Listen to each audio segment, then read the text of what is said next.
فاتحہ۔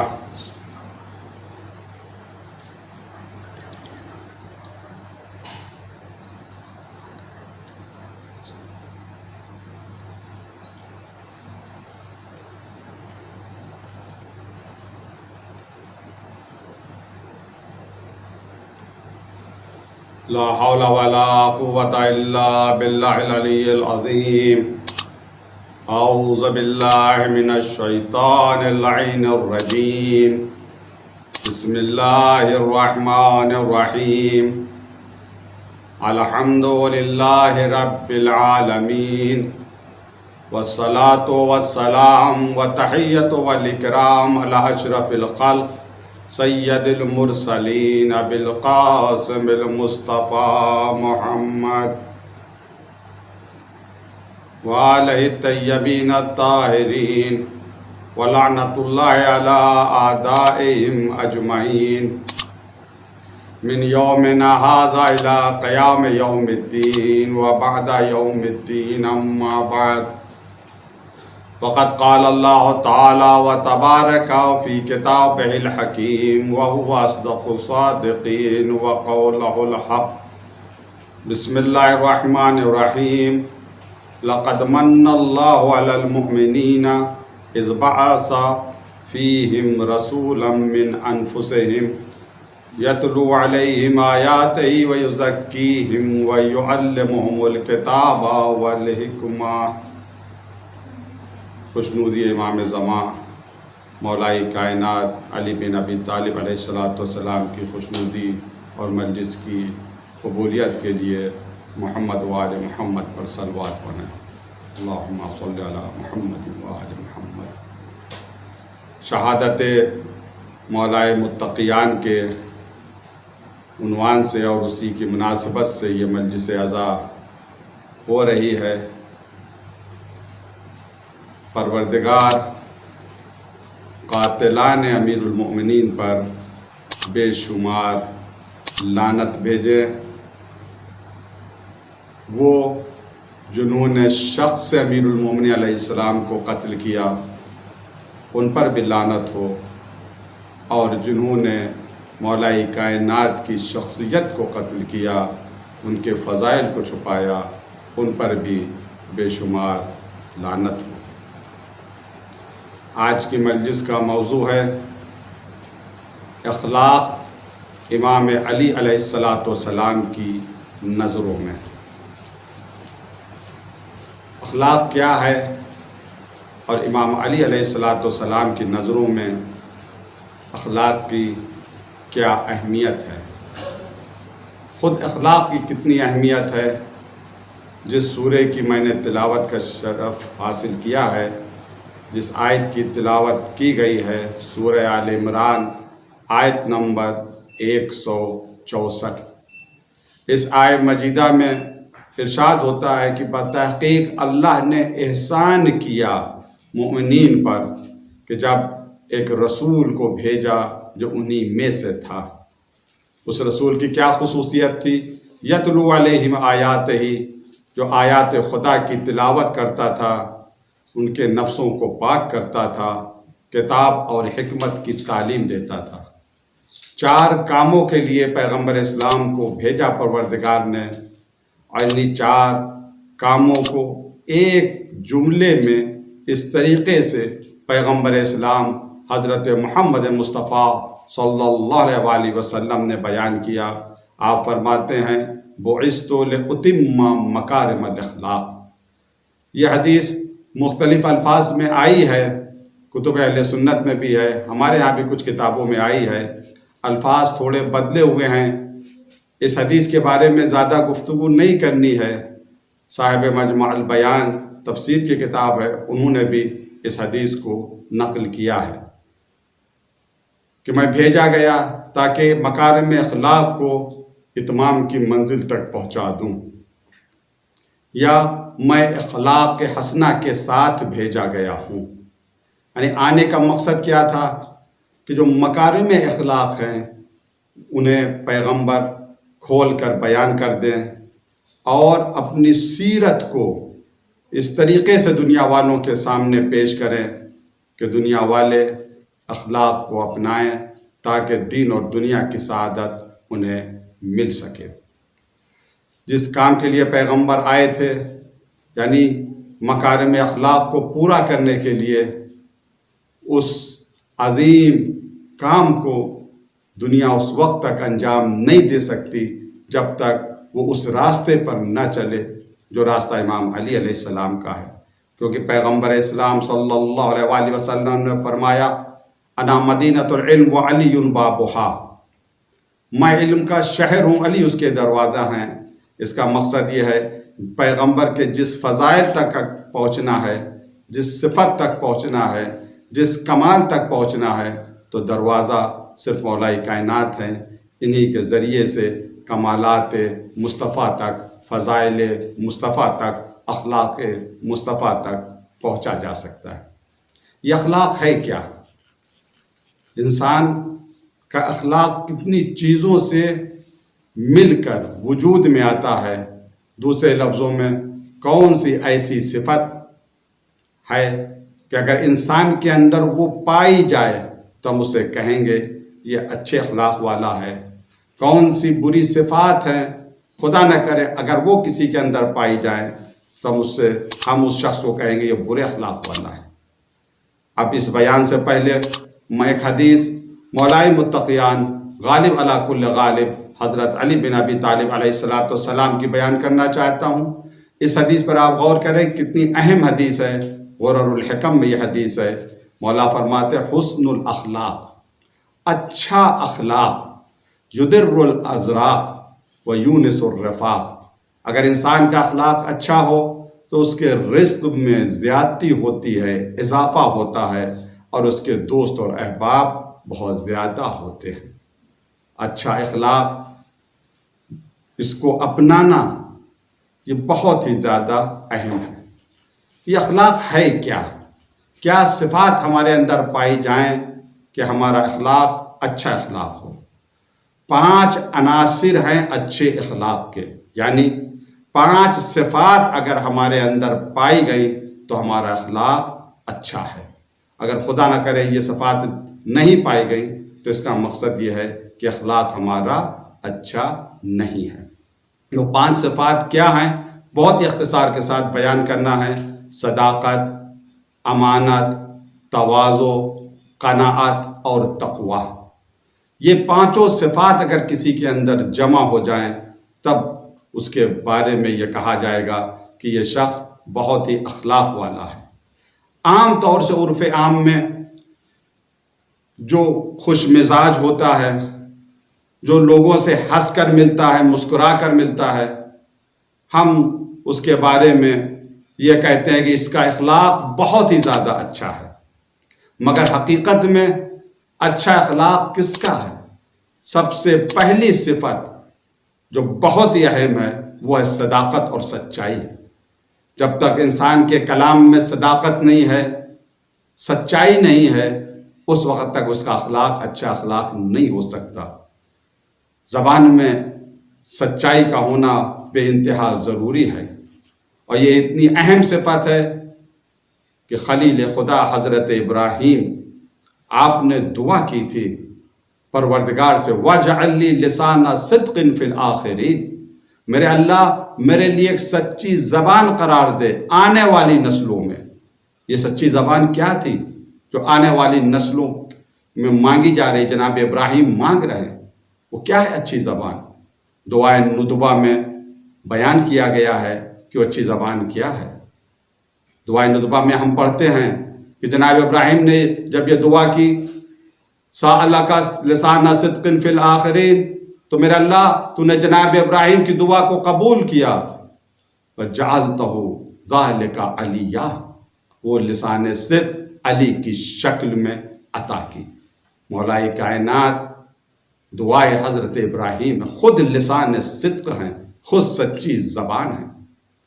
صداقت بے انتہا پر یعنی منزل کمال تک پہنچی ہوئی ہے، اور یہ صداقت وہ صداقت ہے کہ جس کا مقابلہ، جس کا مقایسہ کسی بھی انسان کی صداقت سے نہیں کیا جا سکتا۔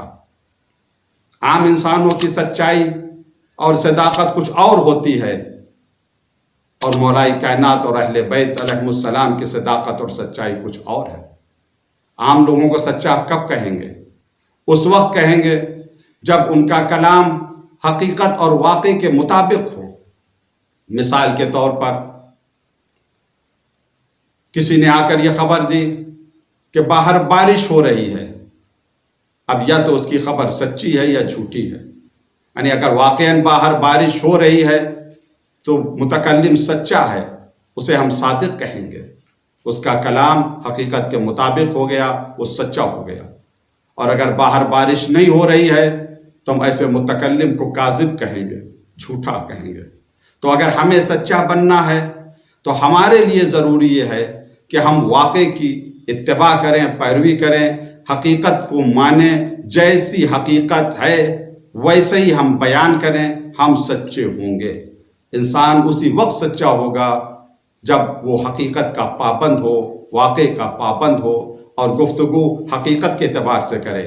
اگر حقیقت میں بارش ہو رہی ہے اور خبر دی کہ بارش ہو رہی ہے تو ہم سچے ہیں۔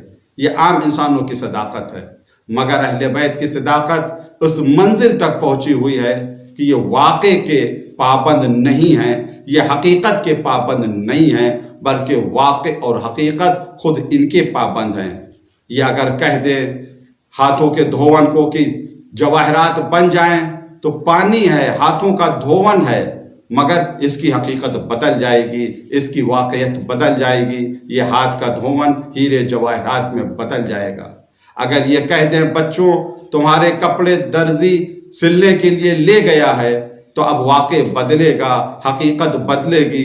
رضوان جنت بھی اگر در سیدہ سلام اللہ علیہ پر آئے گا تو یہ نہیں کہے گا کہ میں رضوان جنت ہوں، بلکہ یہ کہے گا کہ میں حسنین کا درزی ہوں، انا خیاط الحسنین۔ تو ان لوگوں کی صداقت تو اس منزل کے اوپر پہنچی ہوئی ہے، ہم اس منزل تک تو نہیں پہنچ سکتے۔ اسی وجہ سے قرآن نے کہا کونوا مع صادقین، تم لوگ سچوں کے ساتھ ہو جاؤ، یہی تمہاری نجات ہے، اسی میں تمہاری کامیابی ہے۔ بہرحال اچھا اخلاق تو اس وقت ہوگا جب ہم سچائی کے راستے پر چلیں، سچ بولیں، جھوٹ نہ بولیں۔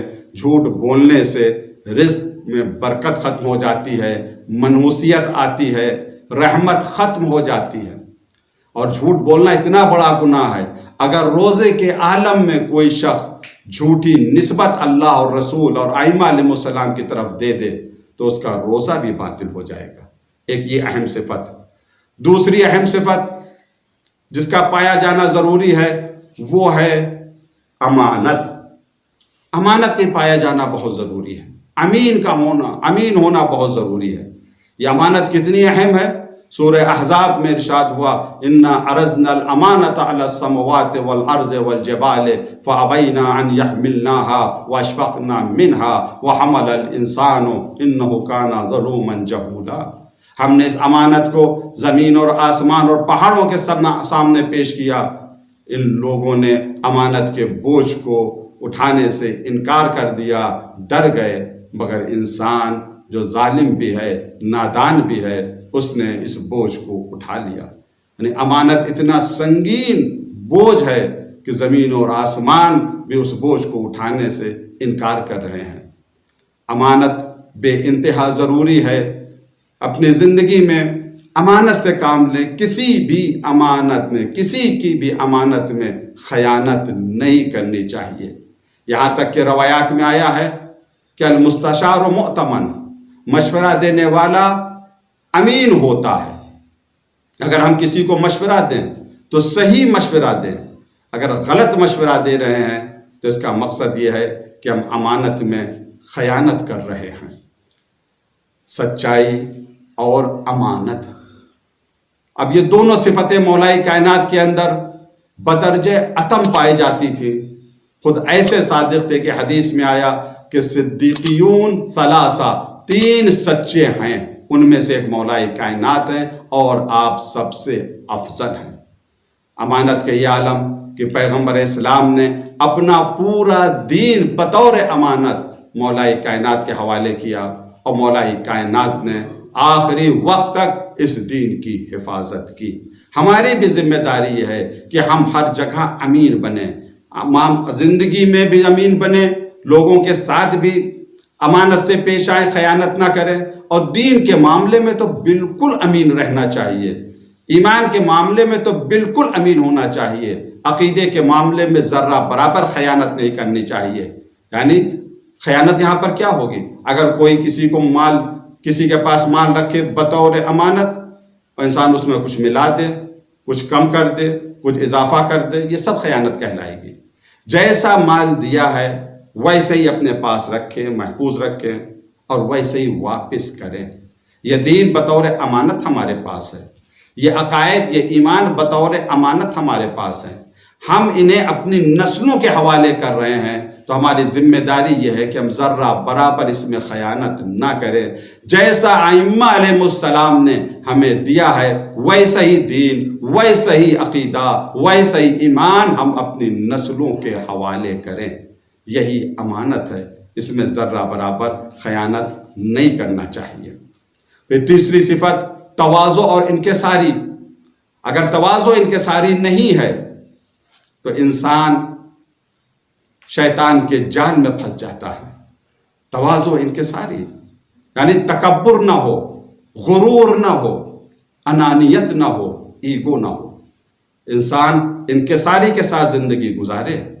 یہ ایک دیوار ہے انسان اور شیطان کے درمیان، جہاں یہ دیواریں گری یعنی تواضع اور انکساری ہٹی، وہیں شیطان انسان کے اوپر حملہ کر دیتا ہے۔ ابلیس کو بارگاہ پروردگار سے نکالا گیا تو کس وجہ سے نکالا گیا؟ کہ اس نے تکبر کیا تھا۔ تواضع اور انکساری، امام علی علیہ السلام میں کس حد تک تواضع انکساری پائی جاتی تھی؟ روایات میں آیا آپ اس طرح سے کھاتے تھے، اکلۃ العبید، جیسے غلام کھاتے ہیں، ایسے بیٹھتے تھے، اکلۃ العبید، جسلۃ العبید، جیسے غلام بیٹھتے تھے۔ یعنی انداز یہ تھا۔ گھر میں بھی آپ بہت ہی تواضع انکساری کے ساتھ رہتے تھے۔ ہاں، سادہ سی زندگی تھی مولا کائنات کی، لیکن وہی علی جو غلاموں کے ساتھ اس طریقے سے پیش آتے تھے کہ کسی کو یقین نہیں ہوتا تھا کہ یہ امیر المؤمنین ہیں۔ واقعہ سیرت کے حوالے سے ملتا ہے، ایک دن کوفے میں رات میں مولا کائنات نکلے دیکھنے کے لیے، کسی گھر سے گریے کی آواز آ رہی تھی، بچوں کے رونے کی آواز آ رہی تھی۔ امام علی رک جاتے ہیں، دق الباب کرتے ہیں، ایک خاتون دروازے پر آتی، کہا کیا بات ہے، بچے کیوں رو رہے ہیں؟ کہا بیوہ ہوں، کچھ بھی نہیں ہے، چولہے کے اوپر پتیلی چڑھی ہوئی ہے مگر پانی ہے اور کچھ نہیں ہے، بچوں کو ماں سمجھا رہی ہے۔ امام علی نے کہا رکو، میں انتظام کرتا ہوں۔ قمبر کو ساتھ لیا، گھر آئے، چاول، کھجور، زیتون کا تیل، جو چیزیں کھانے کی تھی، وہ سب کو اٹھایا اپنی پیٹھ کے اوپر۔ قمبر نے کہا مولا مجھے دے دیجئے، میں اس بوجھ کو اٹھاؤں گا، میں غلام ہوں۔ کہا نہیں قمبر، اس ذمہ داری کو مجھے ادا کرنے دو۔ آنے کے بعد کھانا پکانے میں اس کی مدد کی اور بچوں کو کھانا کھلایا، اور جب بچے کھانا کھا چکے تو مولا کائنات بچوں کے ساتھ کھیلنے لگے، اور اس طریقے سے کھیلے کہ بچے کھلکھلا کر ہنسنے لگے، اور جب بچے ہنسنے لگے تب مولا کائنات اس گھر سے نکلے۔ جناب قمبر نے کہا مولا اس طرح سے میں نے کبھی آپ کو نہیں دیکھا، آپ بچوں کے ساتھ ایسا برتاؤ کر رہے تھے، ایسا سلوک کر رہے تھے، اس طریقے سے آپ کھیل رہے تھے، یہ ایسا کیوں؟ کہا قمبر جب میں اس گھر میں آیا تھا، اس گھر کی طرف سے گزرا تھا تو بچوں کے رونے کی آواز آ رہی تھی، اب میں اس گھر کو چھوڑ رہا ہوں تو میں چاہ رہا ہوں کہ جس گھر سے رونے کی آواز آ رہی تھی وہاں سے ہنسی کی آواز آئے، میں ان کو مسکراتا ہوا دیکھنا چاہتا ہوں۔ یہ ہے مولا کائنات کا اخلاق کہ بچوں کے ساتھ کس طریقے سے وہ پیش آتے ہیں، غلاموں کے ساتھ کس طریقے سے پیش آتے ہیں۔ اگر بازار سے کپڑا لیتے ہیں، قمیص لیتے ہیں، پیراہن لیتے ہیں اپنے پہننے کے لیے، تو جناب قمبر غلام ان کے لیے بھی لیتے ہیں، ایک قیمتی ہے اور دوسرا قیمتی نہیں ہے۔ اور کوئی حاکم ہوتا تو عدالت کے اظہار کے لیے کہہ دیتا چلو جو قیمتی نہیں وہ میں اپنے لیے رکھ لیتا ہوں کیونکہ میں امیر المؤمنین ہوں، خلیفہ ہوں، حاکم ہوں، لوگ میری پیروی کرتے ہیں، تم غلام ہو اس وجہ سے قیمتی لباس تم پہنو۔ اگر یہ جملہ مولا کائنات کہتے تو اس میں وہ تواضع انکساری نہ ہوتی، شاید تکلیف بھی ہوتی، غلامیت کا احساس بھی ہوتا، مگر مولا کائنات تواضع انکساری سے کیا فرماتے ہیں؟ پیغمبر تم جوان ہو، تمہارے لیے زیادہ مناسب ہے، میری تو عمر گزر چکی ہے، میرے لیے تو یہی لباس مناسب ہے۔ یہ مولا کائنات کی سیرت، سچائی منزل کمال تک پہنچی ہوئی ہے، امانت انتہا تک پہنچی ہوئی ہے کہ ذرہ برابر مولا کائنات نے کسی کے مال میں خیانت نہیں کی۔ اگر سگا بھائی جناب عقیل وہ آ جاتے ہیں اور کہتے ہیں میری فیملی زیادہ ہے، عیال زیادہ ہیں، تھوڑا سا وظیفہ بیت المال سے بڑھا دیں، تھوڑا سا پیسہ بڑھا دیں بیت المال سے تاکہ میں قاعدے سے اپنی فیملی کا خیال رکھ سکوں، تو مولا کائنات کہتے ہیں ایسا ہے، رات میں ہم لوگ چلتے ہیں، کسی دکان کا تالا توڑ کر، تجوری توڑ کر پیسہ نکال لیتے ہیں، تمہیں دے دیں گے، تم اپنے بچوں کا پیٹ پالنا۔ حیرت سے جناب عقیل امام علی کو دیکھتے ہیں، اے علی آپ یہ کیا کہہ رہے ہیں، یہ تو چوری ہے۔ امام علی کہتے ہیں ایک گھر میں چوری کرنا بہتر ہے بنسبت اس کے کہ پورے بیت المال میں چوری کی جائے۔ تم ہم سے زیادہ رقم کا اضافہ کر رہے ہو، کہیں سے ہم کاٹیں گے تبھی تو تمہیں زیادہ دیں گے۔ سگے بھائی کو بھی نہیں دے رہے ہیں، کیوں نہیں دے رہے ہیں سگے بھائی کو؟ اس وجہ سے یہ بیت المال ہے، اللہ کا مال ہے، سب کا اس میں حصہ ہے، تمام عوام کا اس میں حصہ ہے۔ ایک پیسے کی بھی مولا کائنات نے خیانت نہیں کی، عدل و انصاف سے تقسیم کرتے تھے۔ دو عورتیں آئیں، ایک ہاشمی ہے دوسری غیر ہاشمی، دونوں کو مولا کائنات نے برابر سے دیا۔ ہاشمی بگڑ جاتی ہے اور کہتی ہے کہ میں ہاشمی ہوں، آپ نے اس کنیز کے برابر مجھے دیا۔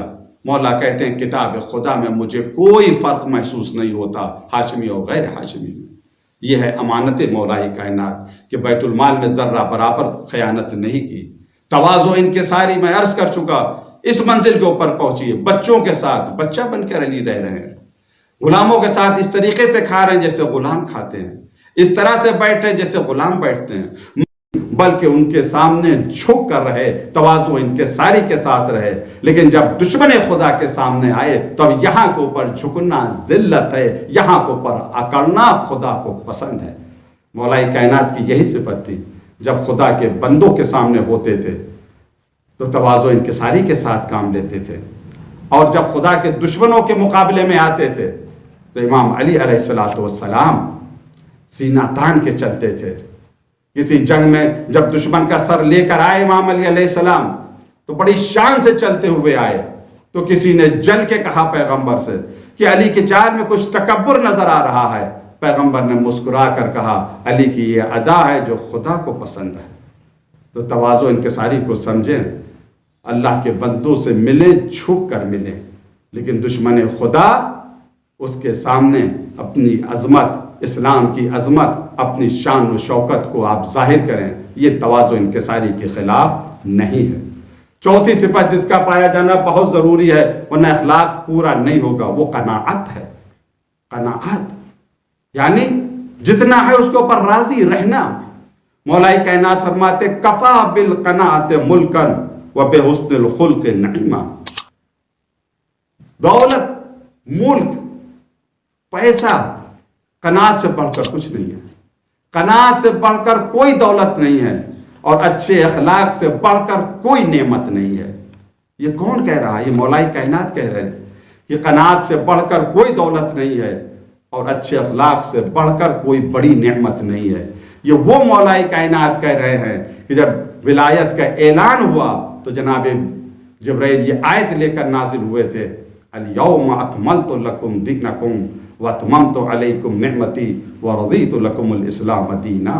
یعنی ولایت یہاں نعمتیں تمام ہوئی ہیں، جس ذات کے اوپر اللہ کی تمام نعمتیں مکمل ہو جائیں، پوری ہو جائیں، وہ کہہ رہا ہے کہ حسن خلق سے بڑھ کر، اچھے اخلاق سے بڑھ کر کوئی نعمت نہیں ہے، اور قناعت سے بڑھ کر کوئی دولت نہیں ہے۔ قناعت یعنی راضی رہنا، جو اللہ نے دے دیا اس پر راضی رہے۔ انسان کے دسترخوان پر 10 طرح کی چیزیں ہوتی ہیں، اس کو نہیں دیکھتا، اس کا شکر نہیں ادا کرتا، جو چیز نہیں ہے اس کی خواہش کرتا ہے۔ قناعت کریں یعنی راضی ہوں اپنی قسمت کے اوپر، اے میرے اللہ جو تو نے دیا مجھے بہت دیا۔ اگر قناعت کی صفت نہیں ہے تو ساری دنیا بھی انسان کو مل جائے گی، انسان کو سکون اور چین نہیں ملے گا۔ جیسا کہ مولا کائنات فرماتے ہیں دنیا کے بارے میں کہ ایسے ہی ہے جیسے کہ سمندر کا کھارا پانی، پیاسا جتنا پانی کو پیتا ہے اتنا زیادہ اس کی پیاس بھڑکتی جاتی ہے، اسی طریقے سے دنیا ہے۔ اگر قناعت نہیں ہے تو پوری دنیا بھی انسان کو مل جائے گی، تب بھی وہ راضی نہیں ہوگا پوری دنیا میں۔ بادشاہوں کے پاس کس چیز کی کمی تھی؟ مگر نہیں، وہ حکومت بڑھانے کے لیے، خزانے میں اضافے کے لیے ہزاروں لوگوں کو قتل کر دیتے تھے۔ مشہور ہے، کہا جاتا ہے ایک ملک میں 2 بادشاہ نہیں رہ سکتے، مگر ایک کمبل میں 10 فقیر سو سکتے ہیں، کیونکہ یہاں قناعت ہے، وہاں قناعت نہیں ہے۔ قناعت یعنی جو اللہ نے دے دیا اس کے اوپر قانے رہنا، لیکن اس کا مقصد یہ نہیں ہے کہ انسان قناعت کو غلط معنی دے دے اور اپنی کاہلی اور تساہلی کو چھپانے کے لیے قناعت کا لباس اسے پہنا دے، کاہلی کرے بھائی جو ہے اس کے اوپر راضی نہیں۔ آگے بڑھنا چاہیے، کیونکہ مولا کائنات نے کہا ہے کہ تم زندگی میں آگے بڑھو۔ مولا کائنات خود آگے بڑھے ہیں۔ اب وقت نہیں ہے کہ میں عرض کروں، 1000 غلام مولا کائنات نے اپنی ذاتی کمائی سے آزاد کیے۔ کوئی فقیر اتنے غلام نہیں آزاد کر سکتا۔ محنت کرتے تھے، مزدوری کرتے تھے، تجارت کرتے تھے، زراعت کرتے تھے۔ قناعت یعنی جو چلا جائے اس پر غم نہ کریں، جو مل جائے اس پر زیادہ خوشی نہ کریں، ہر حال میں اللہ کا شکر کریں۔ چلا جائے تو صبر کرے، مل جائے تو شکر کرے۔ صبر اور شکر کے ساتھ جو زندگی گزار دے وہی قانع ہے، قناعت یہ صفت۔ 5ویں صفت وہ تقویٰ ہے۔ تقوی کا ہونا بہت زیادہ ضروری ہے۔ اگر تقویٰ نہیں ہے تو انسان کا اخلاق اچھا نہیں ہو سکتا۔ تقویٰ یعنی اللہ سے ڈرنا، اللہ سے خوف کھانا۔ کیا مقصد اللہ سے ڈرے؟ یعنی ہم یہ احساس کریں کہ وہ ہمیں دیکھ رہا ہے۔ رات کے اندھیرے میں بھی اگر ہم چھپ کر کوئی گناہ کر رہے ہیں تب بھی وہ ہمیں دیکھ رہا ہے۔ روشنی میں، اجالے میں کوئی گناہ کر رہے ہیں تب بھی وہ ہمیں دیکھ رہا ہے۔ اسی وجہ سے تقوی کی تعریف کے لیے کہا گیا تقویٰ یعنی واجبات کے اوپر عمل کرنا اور حرام کام سے بچنا، یہی تقویٰ کہلاتا ہے۔ ایسے ہی حضرات متقی اور پرہیزگار ہوتے ہیں۔ اخلاق امام علی کی نظروں میں کیا ہے؟ یہ 5 صفتیں جس کے اندر جمع ہو جائیں اسی کا اخلاق سچا اخلاق ہے۔ صداقت یعنی سچ ہمیشہ بولے، قناعت، امانت، تواضع، تقویٰ، یہ اگر ہماری زندگی میں آ جائیں تو ہمارا اخلاق اچھا ہو جائے گا۔ پھر مولا کائنات فرماتے ہیں کہ اس سے بڑھ کر کوئی نعمت نہیں ہے، حسن اخلاق سے بڑھ کر کوئی نعمت۔ دنیا اور جہاں کی، دنیا اور آخرت کی نعمتیں تمہیں مل جائیں گی اگر تمہارے پاس اچھا اخلاق آ جائے۔ اور اچھا اخلاق جب آ جاتا ہے تو انسان کی دنیا میں بھی انسان کو سعادت ملتی ہے، آخرت میں بھی انسان کو سعادت ملتی ہے۔ حسن خلق کی بہت زیادہ مدح کی گئی ہے۔ میں گفتگو کو سمیٹ رہا ہوں۔ اچھا اخلاق کیا ہے؟ یہ قرآن کی آیت ہے، اِنَّكَ لَعَلَىٰ خُلْقٍ عَظِيمٍ، پیغمبر کے لیے، اے میرے پیغمبر، اِنَّكَ لَعَلَىٰ خُلْقٍ عَظِيمٍ، آپ اخلاق کے عظیم درجے کے اوپر فائز ہیں۔ یہ بڑی فضیلت ہے کہ پیغمبر اسلام اخلاق کے عظیم درجے کے اوپر فائز ہیں۔ تو جو فضیلت پیغمبر کے لیے ہے وہی فضیلت مولا کائنات کے لیے ہے۔ کیوں؟ اس وجہ سے کہ مولا کائنات نفس رسول ہے، نص قرآن سے، یعنی خود قرآن نے کہا ہے یہ نفس رسول ہے۔ تو جو فضیلت پیغمبر کے لیے وہی فضیلت مولا کائنات کے لیے۔ ہمیں کوشش کرنا چاہیے کہ ہم اپنے اخلاق کو صحیح کر سکیں، اچھا اخلاق اپنا سکیں، جھوٹ سے بچیں، صداقت کو اختیار کریں، کسی کے مال میں خیانت نہ کریں۔ اگر بطور راز کوئی بات ہمیں بتا دے اس راز کو بھی فاش نہ کریں، تواضع انکساری کے ساتھ زندگی گزاریں، قناعت کے ساتھ، تقوی کے ساتھ۔ 21ویں ماہ رمضان ہے، آخری دن مولا کائنات کا۔ آئیے آخری وصیت مولا کائنات کی سنتے ہیں کہ مولا کائنات نے اپنے گھر والوں کو جمع کیا اور آخری وصیت کی، اور یہ کہا اسی کو میں تم لوگوں کو وصیت کر رہا ہوں، اپنے بچوں کو وصیت کر رہا ہوں، وَمَنْ بَلَغَ کتابی، اور جہاں تک یہ میری وصیت پہنچ جائے۔ اس وصیت کے اوپر غور کرنے کی ضرورت ہے۔ کتنی عظیم وصیت مولا کائنات نے کی ہے۔ اللہ اللہ، ہر وصیت پہ لفظ اللہ کا استعمال کیا ہے۔ اللہ اللہ فی الصلاۃ، نماز کو ضائع نہ کرنا، ماہ مبارک کے روزوں کو ضائع نہ کرنا، ماہ مبارک رمضان کے روزوں کو ضائع نہ کرنا، اللہ اللہ فی القرآن، قرآن سے غافل نہ ہونا، کہیں ایسا نہ ہو غیر قرآن پر عمل کرنے میں تم سے آگے چلے جائیں، تقوی الہی اختیار کرنا، عدل و انصاف کا دامن کبھی نہیں چھوڑنا. یہ ساری وصیتیں مولا کائنات نے کی ہیں، ساری وصیتیں مولا کائنات نے کی. اللہ اللہ نظم امورکم، اپنے امور کو منظم طریقے سے انجام دینا. 19ویں ماہ رمضان کو مولا کائنات کے سر پر ضربت لگی، 21ویں رمضان آئی، امام علی اتنے ضعیف ہو گئے، اتنی کمزوری آ گئی ہے. روایت میں ملتا ہے کہ امام علی بیٹھ کر نماز پڑھ رہے تھے. امام علی نے کبھی بیٹھ کر نماز نہیں پڑھی، لیکن اب اتنی کمزوری آ گئی ہے کہ امام علی علیہ السلام بیٹھ کر نماز پڑھ رہے ہیں.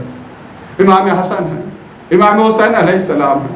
امام حسین جب اپنے باپا کو دیکھتے ہیں تو رونے لگتے ہیں. تو امام حسین کو روتا ہوا دیکھا ہے امام علی علیہ السلام نے اپنے قریب بلایا، بیٹا حسین میرے قریب آؤ. اپنے ہاتھوں سے مسح یدہ دموع، اپنے ہاتھوں سے امام حسین کے آنکھوں کے آنسو پوچھے، اور ایک مرتبہ اپنا ہاتھ امام حسین کے سینے کے اوپر رکھا اور کہا یا ابا عبداللہ، میرے لال حسین، خدا تمہیں طاقت دے، خدا تمہیں صبر دے. مجھے نہیں پتا امام علی علیہ السلام کے ذہن میں کیا آیا ہوگا کہ آج اپنے ہاتھوں سے ایک تو آنسو پوچھ رہے ہیں، پھر امام حسین کو یہ دعا دے رہے ہیں کہ میرے لال اللہ تمہیں صبر دے، صبر کی قوت عطا کرے. شاید کربلا کے منظر امام علی کے ذہنوں میں آ گئے ہو کہ جب حسین علی اکبر کے سرانے جائیں گے اور جوان بیٹا اس کا سینہ زخمی ہوگا، اس وقت پروردگار میرے حسین کو صبر دینا. اجکم اللہ، خدا آپ کو کسی غم میں نہ رلائے. ہاں زادارو وصیتیں کر رہے امام علی، وصیتیں کر رہے امام حسین کو سمجھایا. امام حسن سے وصیتیں کی اور کہا اے بیٹا حسن، یہ امور امامت تمہارے حوالے ہیں، اپنے بعد حسین کے حوالے کر دینا، اور حسین اپنے بعد تم اسے علی ابن الحسین کے حوالے کر دینا، اور اس سے کہنا کہ پھر وہ محمد باقر کے حوالے کر دے. اسی طریقے سے ایک ایک امام کا نام لیا، اور اس کے بعد امام حسن سے کہتے بیٹا جب میں اس دنیا سے گزر جاؤں تم مجھے غسل دینا، اسی گھر میں مجھے غسل دینا، مجھے کفن پہنانا، جو کافور بچ گیا رسول اللہ کا اسی سے مجھے حنوط دینا. اور دیکھو مجھ پر 7 تکبیریں پڑھنا.